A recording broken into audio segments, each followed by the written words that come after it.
Good morning बच्चों। आज मैं आपको एक्सरसाइज 3.2 से पहले के आपको मैं सम्स करा चुकी हूँ। 10 एग्जाम्पल मैंने कराए थे, आगे 11वां एग्जाम्पल मैं बता रही हूँ, उसको ध्यान से देखिए। देखिए, ये है ना, 2 किसान हैं, एक रामकिशन है, एक गुरुचरण सिंह है। तो सितंबर माह की बिक्री, अक्टूबर माह की बिक्री, वो चावल की पैदावार करते हैं, उनकी दे रखी है। बासमती चावल, परमल, नौरा, इसकी पैदावार करते हैं दोनों किसान। तो जो सितंबर माह में उन्होंने पैदावार की है, मतलब जो पैसा कमाया है, बासमती में 10,000, परमल में 20,000, नौरा में 30,000, ये रामकिशन ने कमाया है। 50,000 बासमती में, 30,000 परमल में, 10,000 नौरा ने, गुरुचरण ने कमाया है। अक्टूबर माह की बिक्री भी दे रखी है, लेकिन ये जो बुक में दे रखी है अक्टूबर माह की बिक्री नहीं है। ये सितंबर की अपेक्षा अक्टूबर माह में जो बिक्री में कमी आई है वो दे रखी है उसने हमें। ये अक्टूबर माह की बिक्री नहीं है, इसको मैंने निकाला है यहाँ पर नीचे। कैसे निकाला है मैंने अक्टूबर माह की बिक्री को? बी बराबर कर दिया है मैंने, ए माइनस बी किया है मैंने। ए से ये कैंसिल हो जाएगा, बी हो जाएगा, तो ये अक्टूबर माह की बिक्री आ जाएगी। अक्टूबर माह की बिक्री दोनों की आएगी, ये रामकिशन की होगी और ये गुरुशरण की होगी। कैसे निकाला है मैंने? इसमें से इसको घटाया, 10,000 में से 5,000 घटाए मैंने, 5,000 आए। 20,000 में से 10,000 घटाए, 10,000। 30,000 में से मैंने 24,000 घटाए तो 6,000। इसी तरह 50,000 में से 30,000 घटाए 20,000। 30,000 में से 20,000 घटाए तो 10,000। 10,000 में से 0 गया तो 10,000। तो ये हमारी अक्टूबर माह की बिक्री आई है उनकी रुपीज़ में, क्योंकि अक्टूबर माह की बिक्री हमें दे नहीं रखी है। उन्होंने सितंबर की अपेक्षा अक्टूबर माह में होने वाली बिक्री में कमी दे रखी थी हमें, तो हमें अक्टूबर माह की बिक्री को निकालना था, वो हमने ये निकाला है। अब वो पहला क्वेश्चन जो कह रहा है कि ये बताइए दोनों किसानों की सम्मिलित बिक्री सितंबर और अक्टूबर में कितनी हुई। तो हम क्या करेंगे, दोनों को जोड़ देंगे।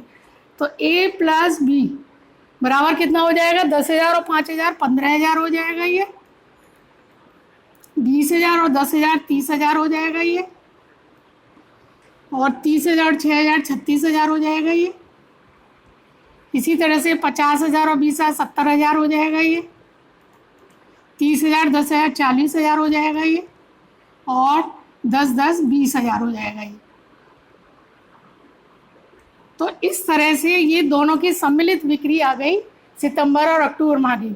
दूसरा क्वेश्चन वो कह रहा है कि सितंबर की अपेक्षा अक्टूबर माह में होने वाली बिक्री में कमी ज्ञात कीजिए। तो वो कमी ऑलरेडी उसने हमें दे रखी है, ये हमें निकालनी नहीं है, इसमें से इसको ही घटाना था हमें, तो वो हमें ऑलरेडी उसने दे रखी है। तो इसको एज इट इज़, ये फर्स्ट पार्ट है हमारा, फर्स्ट सेकंड पार्ट को एज इट इज़ ऐसे ही हमें उतार देना है। कमी जो हमें निकालनी है, ए माइनस बी बराबर 5,000, 5,000 10,000 24,000 10,000 और 24,000 30,000 20,000 और 0। ये दोनों की सितंबर की अपेक्षा अक्टूबर में होने वाली कमी आई है निकल के। सेकंड पार्ट हो गया। थर्ड पार्ट वो कह रहा है कि अगर उन्हें कुल लाभ का 2% मिलता है तो अक्टूबर माह में होने वाला प्रत्येक का अलग अलग लाभ ज्ञात कीजिए। ये वो क्वेश्चन में कह रहा है। तो 2% बी का, तो अक्टूबर का कह रहा है, मतलब अक्टूबर का 2% हम निकालेंगे। 2% ऑफ बी, यानी बी कितना है मेरा, बी जो दिया हुआ है ये मैं लिखूंगी, तो 2/100 और बी का पूरा उतारूंगी मैं। 5,000 10,000 6,000 6,000 और 20,000 10,000 20,000 10,000 और 10,000। ये रामकिशन की है और ये गुरुचरण सिंह। वो यही कह रहा है कि तीसरा पार्ट हमारा जो कह रहा है वो यही कह रहा है कि यदि दोनों किसानों को कुल बिक्री पर 2% लाभ मिला है तो अक्टूबर में प्रत्येक प्रकार की चावल की बिक्री पर किसान का लाभ बताइए। तो यही हमें निकालना है। अब हम कैसे निकालेंगे? 2% का मतलब 2/100 होता है, भाग देंगे इसमें, 2 बिंदी से 2 बिंदी कट जाएंगी, तो कितना आ जाएगा? 100 आ जाएगा। 100 आ जाएगा ये। और इसका इसमें भाग देंगे, 2 बिंदी 100 दूनी 200 हो जाएगा ये। इसका इसमें भाग देंगे, 2 कट जाएंगे, 120 हो जाएगा ये 2 बिंदी से 2 बिंदी आप काटिए, 60 दूनी 120 हो जाएगा।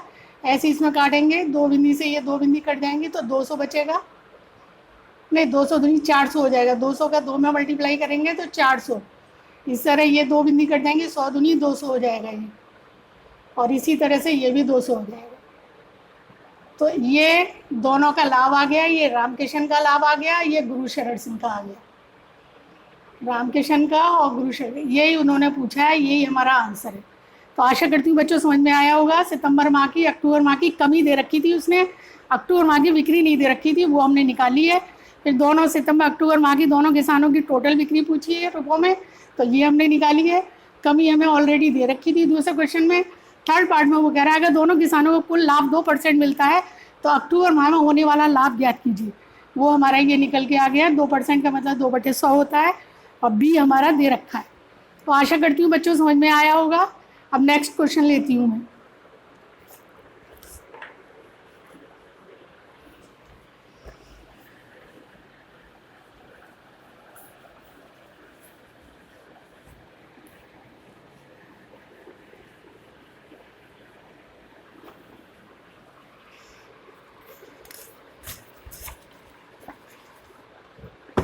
अब आता है मल्टीप्लीकेशन ऑफ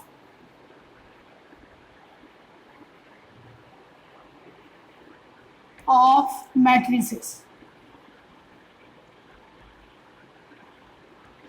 यानी आव्यूहों का गुणन।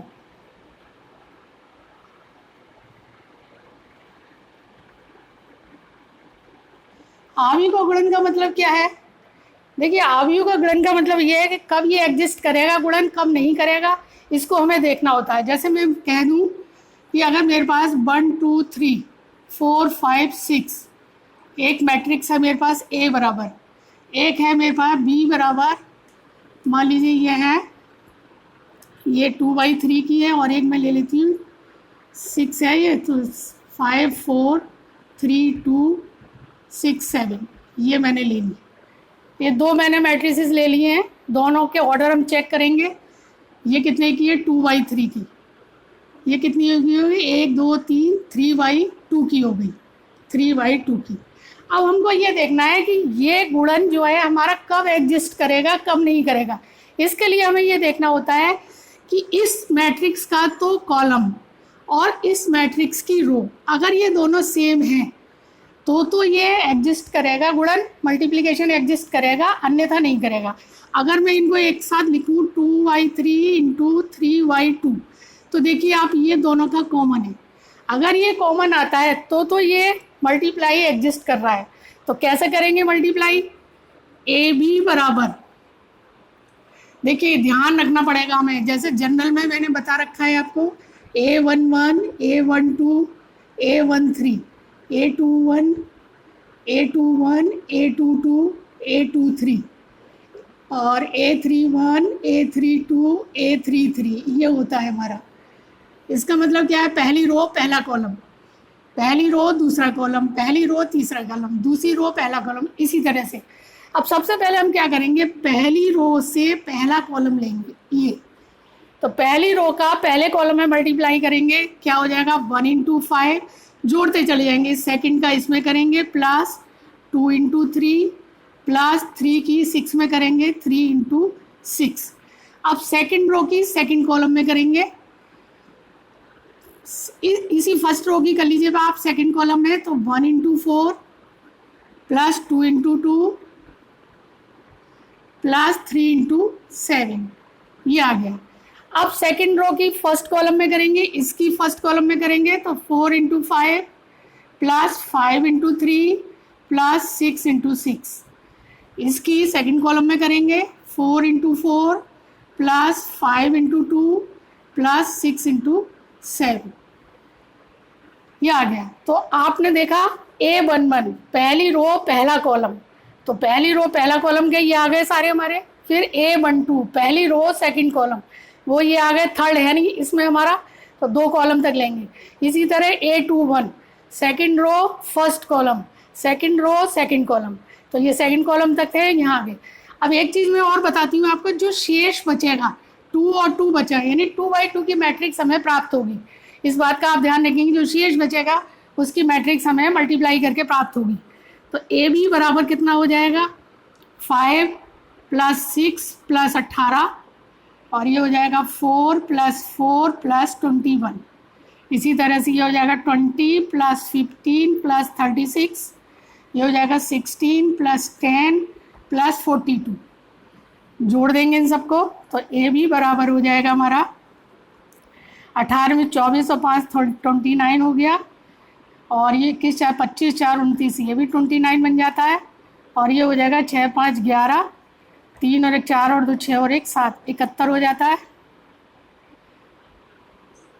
और ये हो जाता है हमारा 6 और 2 8, 4 5 6 60। अब देखिए ये 2/2 की मैट्रिक्स हमें निकल के आई, तो जो शेष बचेगा उसकी मैट्रिक्स हमें प्राप्त होगी। तो बच्चों आया होगा समझ में आपका मल्टीप्लिकेशन कैसे करेंगे। पहली रो पहला कॉलम, पहली रो सेकंड कॉलम, अगर थर्ड कॉलम भी है तो पहली रो थर्ड कॉलम, सबको लिखते चले जाएंगे और आपस में मल्टीप्लाई करके हर एक के साथ में जोड़ते चले जाएंगे। तो ये मल्टीप्लाई ऐसे करेंगे, ध्यान रखिए। अब आता है इसका, इसको मैं मिटा देती हूँ, आशा है समझ में आया होगा।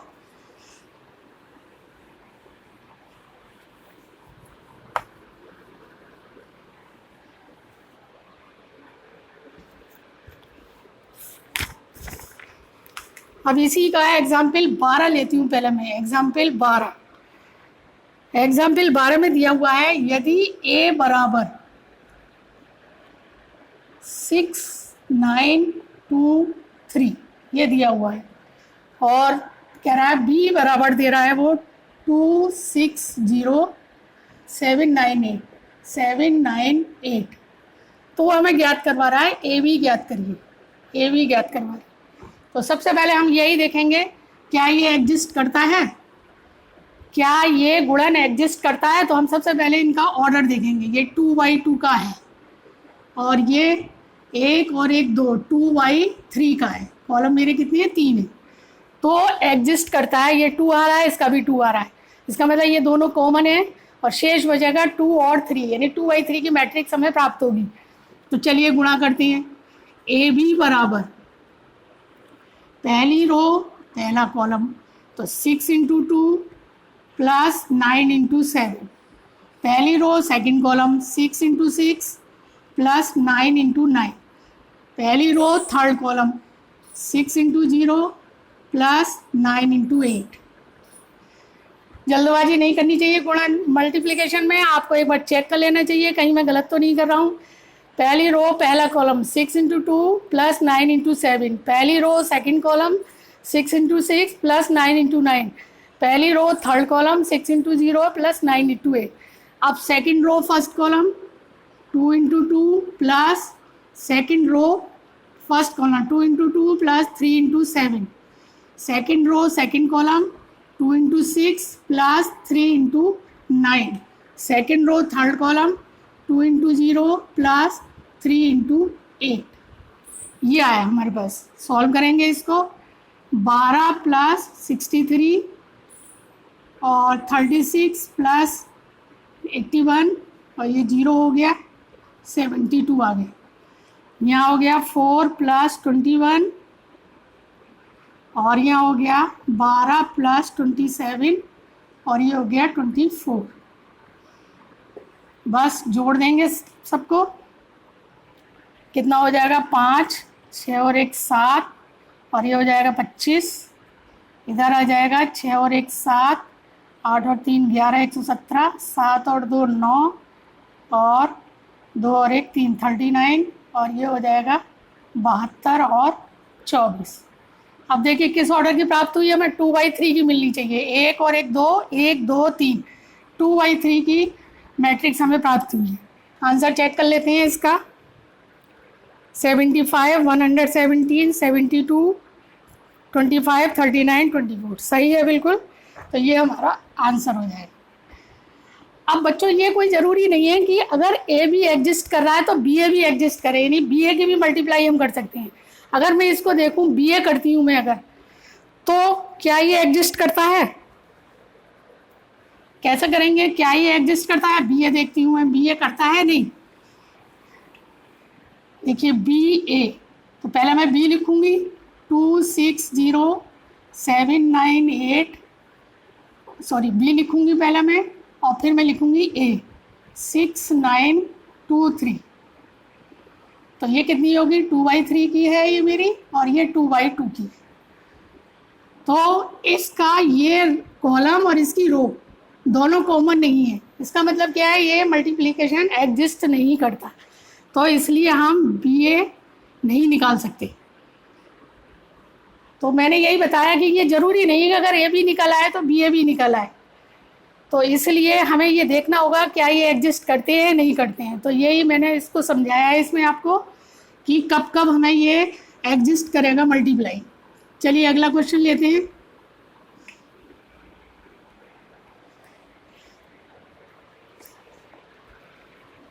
क्वेश्चन नंबर है 13, एग्जाम्पल नंबर 13 है। तो कह रहा है A बराबर 1 - 2 और 3 और -4 2 5 ये दे रखा है उसने, और B बराबर दे रखा है उसने, B बराबर दे रखा है उसने 2 3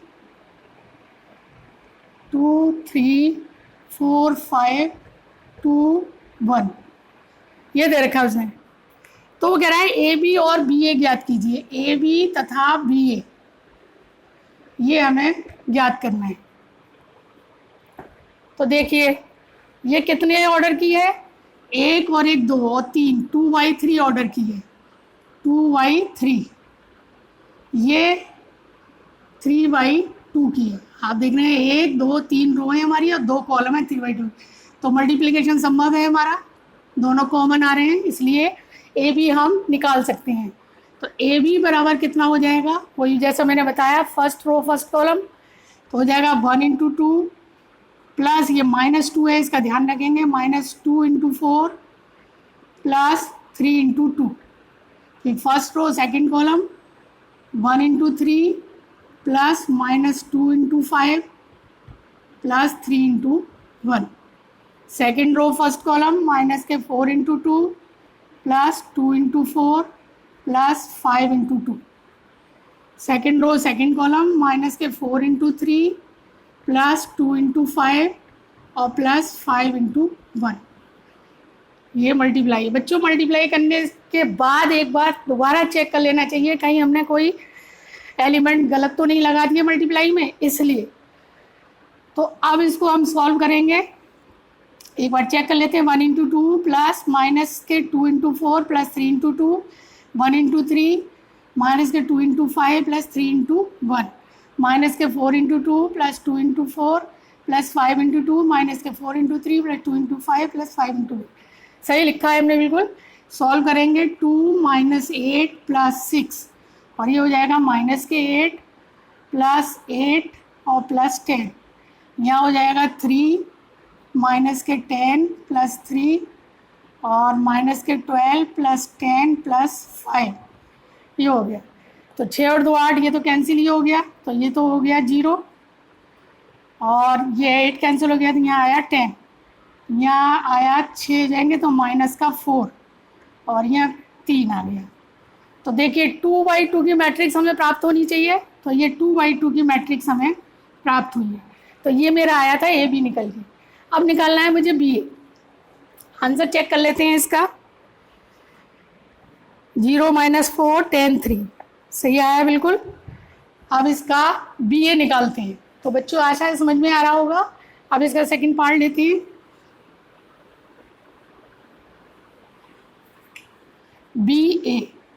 BA कैसे निकालेंगे, पहले B लिख लेते हैं, पहले B लिख लेते हैं, गड़बड़ ना हो। B बराबर दे रखा है 2 3 4 5 2 1 और A बराबर दे रखा है हमें 1 - 2 3 -4 2 और 5।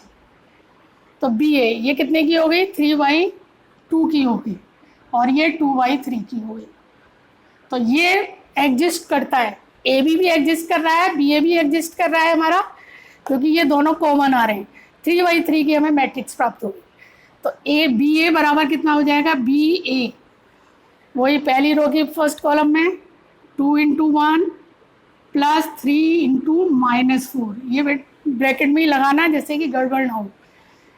First row second column 2 × -2 plus first row second column plus 3 × 2, first row third column 2 into 3 plus 3 into 5। Check कर लीजिए, 2 into 1 plus 3 into -4, 2 into -2 plus 3 into 2, 2 into 3 plus 3 into 5। इसके बाद अगला 4 into 1 second row first column, 4 into 1 plus 4 into 1 plus 5 into -4, 5 into -4। इसकी इसमें करेंगे 4 into -2 plus 5 into 2। इसकी इसमें करेंगे 4 इंटू 3 प्लस 5 इंटू 5। आप थर्ड रो की फर्स्ट कॉलम में करेंगे 2 इंटू 1, थर्ड रो की फर्स्ट कॉलम है, plus 1 into -4, 2 into -2 plus 1 into 2। इसकी इसमें करेंगे 2 इंटू 3 प्लस 1 इंटू 5। ये हमारी यही निकल गई। आप सॉल्व करेंगे इसको, मैं डायरेक्ट कर देती हूँ। माइनस के 12 में से 2 गए तो ये माइनस के 10 आएगा। यहाँ भी कर लेते हैं, माइनस के 5 20 में से 4 गए माइनस के 16 आएगा ये। और यहाँ आ जाएगा माइनस के 4 प्लस का 2 माइनस का 2। ये आ गया तीनों। यहाँ माइनस के 4 प्लस का 6 है तो प्लस का 2 आ गया। 10 - 8 तो प्लस का 2 आ गया यहाँ भी। और यहाँ आएगा माइनस के 4 प्लस का 2 -2। ये 6 प्लस 15 21 हो गया ये। और चाटती है 12 और 25, 12 और 25 कितने हो गए? 37 होते हैं। 12 और 25 37 हो जाते हैं ये। और ये हो जाएगा 6 प्लस 5 11। तो आप देखिए हमें 3/3 तो ये हो गया, नहीं बी ए निकाल रहे थे, 3/3 की मैट्रिक्स हमें प्राप्त होगी। यही हमारा आंसर। तो बच्चों ये कोई ज़रूरी नहीं है कि ए भी एग्जिस्ट कर रहा है तो बी ए भी करे, लेकिन कुछ सवालों में ऐसा हो सकता है कि दोनों ही एग्जिस्ट करें। जैसे 2/2 ऑर्डर के दोनों मैट्रिक्स ले लें तो उसमें ए बी और बी ए दोनों एग्जिस्ट करेंगे। लेकिन ये भी कोई ज़रूरी नहीं है कि जो ए बी का मान आया वो बी ए का आए मान, ये भी कोई ज़रूरी नहीं है। इसलिए वो एसोसिएटिव लॉ का पालन नहीं करता है वो। तो इसलिए बच्चों समझ में आया होगा मल्टीप्लिकेशन कैसे करते हैं, आशा है। चलिए आगे देखते हैं।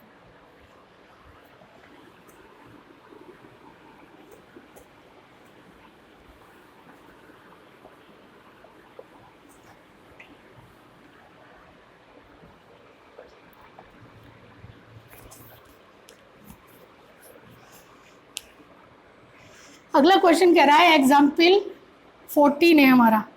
वो कह रहा है यदि a बराबर 1 0 0 -1 और वो कह रहा है b बराबर 0 1 और 1 0, तो वो कह रहा है कि है तो a b बराबर इतना, b a बराबर इतने हैं, तो वो कह रहा है कि a b does not equal to b a। तो कहने का मतलब ये है इसने इसमें एक तरह से ए बी और बी ए निकाल के दिखाया है उसने कि ये एग्जिस्ट नहीं करते। यानी वो कह रहा है A B does not equal to B, ये वो कह रहा है। उसने आंसर डायरेक्ट लिख दिया, लेकिन हम निकालेंगे ए बी बराबर कितना हो जाएगा। पहली रो पहला ये 2/2 की है और ये भी 2/2 की। उसने ये कहा अगर एक ही ऑर्डर की हैं अगर, तो ये कोई ज़रूरी नहीं कि ए बी और बी ए बराबर हो। कोई ज़रूरी नहीं है, मल्टीप्लाई हो सकती है, लेकिन ज़रूरी नहीं कि इनके मान मैट्रिक्स एक ही बराबर आए। तो सबसे पहले ए बी निकालती हूँ मैं। First row first column 1 into 0 plus 0 into 1। First row second column 1 into 1 plus 0 into 0। फिर second row first column 0 into 0 plus -1 into 1। और second row second column 0 into 1 plus -1 into 0। तो कितना हो जाएगा? ये तो 0 हो गया, ये कितना हो जाएगा? 1 हो गया, और ये 0 हो गया, यहाँ से आया -1 और यहाँ से 0 आया। तो ये तो आई ए बी निकल गया, और 2/2 की आएगी निकल के, ये हमें मालूम है। अब निकालते हैं बी। पहले बी को लेंगे और फिर ए को लेंगे, या आप ऐसा करो लिख लीजिए। बी बराबर है 0 1 1 0 और ए बराबर है 1 0 0 -1।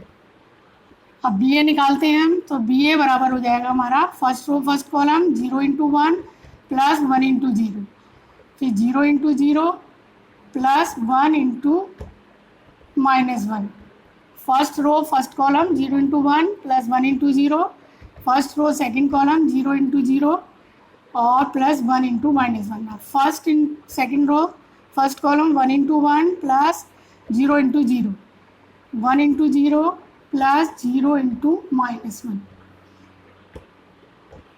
तो कितना आता है निकल के ये तो 0 हो गया, ये -1 हो गया, ये +1 हो गया और ये 0 हो गया। अब देखिए जो हमारा ये भी निकल के आया था 0 1 -1 0 आया था, यहाँ आया 0 -1 1 0, बिल्कुल अंतर है दोनों में। यहाँ -1 आया है ये निकल के और यहाँ +1 आया है ये निकल के। तो ये कोई ज़रूरी नहीं है कि दोनों एग्जिस्ट करें, तो इसलिए हम लिखेंगे A B does not equal to B. तो आशा है बच्चों समझ में आ रहा होगा मल्टीप्लिकेशन। अब मल्टीप्लिकेशन के जो कुछ है ना प्रॉपर्टीज़ हैं वो अगले एपिसोड में बताऊंगी। थैंक यू बच्चों।